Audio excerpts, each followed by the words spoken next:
શ્રી રામ જય જય રામ. શ્રી રામ જય જય રામ. જેમના લોહીનું ટીપે ટીપું પરમાત્મા માટે વપરાઈ ગયું હોય તેવા સહજ સરળ સાત્વિક વ્યક્તિઓ એટલે સંત. આવા જ એક સંત એટલે શ્રી બ્રહ્મ ચૈતન્ય મહારાજ ગોંદવલેકર. ઈસવીસન 1845થી 1913 સુધી તેમનો જીવનકાળ ગણાય છે. શ્રી તુકામાઈ મહારાજના ગુરુ હતા. મહારાજે આપેલા પ્રવચનોની ભાષા સહેલી છે અને પ્રત્યક્ષ અનુભવની કસોટીમાં કસાઈ ચૂકેલી વ્યવહારુ શિખામણો છે. મહારાજ ખાતરી આપતા કહે છે કે નામસ્મરણનો સુલભ માર્ગ જે પકડશે તેને ન લાગે કષ્ટ, ન જવું વને, સુખે આવે ઘરે નારાયણનો તાદસ અનુભવ થશે. મુખે રામનું નામ, દેહે શરીરના કામ અને મન જોડવું રામ, આ એક જ ઈશ્વર પ્રાપ્તિનો રાજમાર્ગ છે.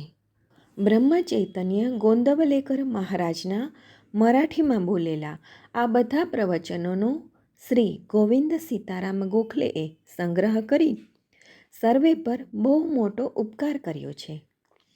મરાઠી ભાષાના પ્રવચનોનો ગુજરાતી અનુવાદ પ્રાધ્યાપક હર્ષદ ઉપાધ્યાયે કર્યો છે. વર્ષના દરેક દિવસ માટે એક નવા શીર્ષક સાથે ક્રમમાં દરરોજ એક પ્રવચન આ પુસ્તકમાંથી રજૂ કરવામાં આવશે. આજે 16 એપ્રિલનું પ્રવચન સાંભળીએ, જેનું શીર્ષક છે સાંસારિક વાસનાઓ તૃપ્ત કરવા માટે સંત નથી.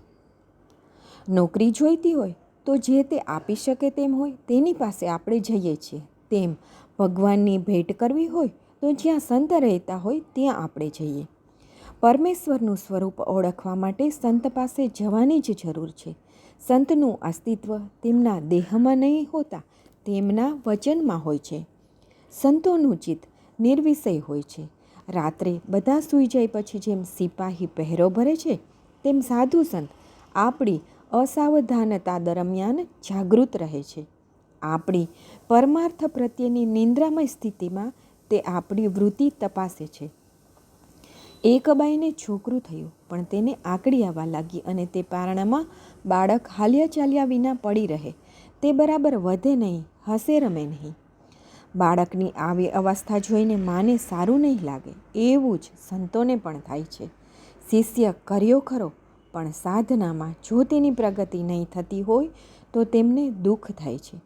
શિષ્યની પ્રગતિ થતી હોય તો સંત પોતાના પ્રેમથી તેને નવડાવી જ મૂકે છે અને તેની વાહ કરે છે. સંતને ઘણું ખરું કદી કોઈ સારા કહેતા નથી.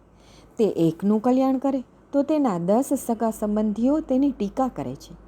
સંતને ઓળખવા માટે જે ગુણ કહેલા છે તે તેમની પરીક્ષા કરવા માટે નથી કહ્યા, એટલે તે દ્રષ્ટિએ તે ઉપયોગી પણ નથી થતા.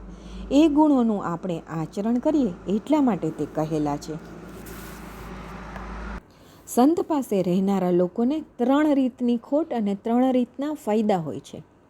તેમાં ખોટ એ કે એક તો વેદાંત બોલવા પૂરતું ઉત્તમ બોલતા આવડી જાય છે. બીજું, સંતની જોડે રહેવાથી ખાલી જ માન મળે છે. અને ત્રીજું, તે એટલે કે સંત મારું બધું સંભાળી લેશે એવી ખોટી ભાવનાથી તે ફાવે તેમ વર્તે છે. હવે ફાયદા જોઈએ. પહેલો એ કે જો ખરી ભાવનાથી સંતની પાસે રહે તો એટલાથી જ કંઈ સાધન નહીં કરવા છતાં પણ તેમનો પરમાર્થ સધાય છે. બીજું, તેને માન મળે તો પણ તે પોતે માનની અપેક્ષાથી પર રહે છે. અને ત્રીજું, વેદાંત તેને બોલતા નહીં આવડે તોય તેના આચરણમાં આવે છે. એટલે સંત પાસે રહેનારાએ તે કહે તેમ કરવું જોઈએ. માનની અપેક્ષા નહીં રાખવી જોઈએ અને બહુ વેદાંત બોલવું નહીં જોઈએ. જીભને ટેરવે આવી જાય તોય તે દબાવી દેવું જોઈએ. સંતની આજ્ઞા પ્રમાણ માનવી એ અનુભવ આવવા માટેનું સાધન છે. સાંસારિક વાસનાઓ તૃપ્ત કરવા માટે સંત નથી એ જાણીને આપણે તેમની સંગતિ કરવી જોઈએ. તેલ અને વાટ હોય તો દીવો કરતાં જેમ વાર લાગતી નથી તે જ પ્રમાણે આપણી ભૂમિકા થોડી તૈયાર થઈ કે પછી સત્સંગતિનું પરિણામ નિપજતા વાર લાગતી નથી. સંતોને ઓળખવા માટે અનુસંધાન સિવાય બીજું કંઈ સાધન નથી. અસ્તુ જાનકી જીવન સ્મરણ જય જય રામ.